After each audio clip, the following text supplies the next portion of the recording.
સાતમું ધોરણ સાતમું. મળ્યો છે મોકો લડી લે તું દોડી લે તું. ઉભા રહે. મળ્યો છે મોકો લડી લે તું દોડી લે તું. લોકો તને જોવા આવે એવું કામ કરી લે તું. લોકો તને જોવા આવે એવું કામ કરી લે તું. સપનાને સાકાર કરવા દોડી લે તું લડી લે તું.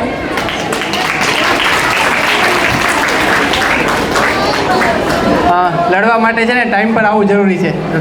બધા લોકો જે અત્યારે 5:30 વાગ્યા પછી આવેલા છે ને તે લોકોને કહી દઈએ કે જે આપણો કાર્યક્રમ છે ને તે 4 વાગ્યાનો ચાલુ થઈ ગયેલો હતો.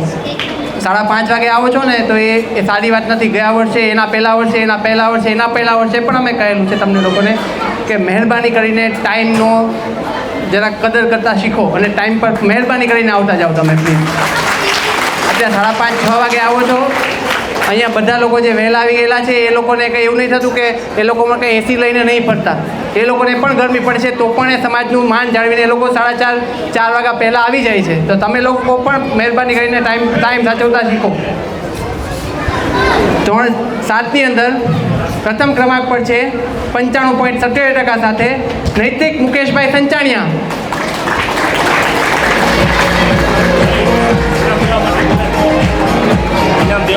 અને વિદ્યાર્થીઓને પ્રોત્સાહિત કરવા માટે હું સ્ટેજ પર આમંત્રિત કરીશ હેમંતભાઈ રણછોડભાઈ લાઠિયાને. હેમંતભાઈ રણછોડભાઈ લાઠિયા સ્ટેજ પાસે આવશો અને વિદ્યાર્થીઓને પ્રોત્સાહિત કરવા માટે નમ્ર વિનંતી.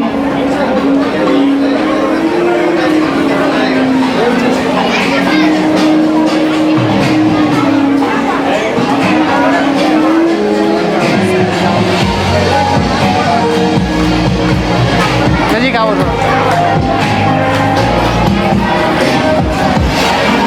ક્લાસ 8નો જે ફર્સ્ટ ટાઈમ અનાઉન્સ થાય ને એની પછી થોડોક સ્ટોપ લેજો. ધાર્મિક આવી જાય ને પછી તમે આવી ગયો છે. એમને એ નામ બોલાઈ જાય પછી તમે હા, આવી જજો. પણ શું કહેવાય કે હું યાદ છું જે ક્લાસ 8નો ફર્સ્ટ ટાઈમ થાય ને એની પછી કંઈક કહીશ. હા. ઓકે.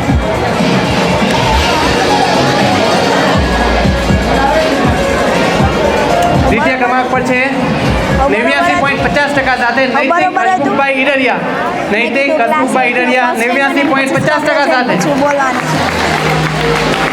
લાઈટ તો કરો.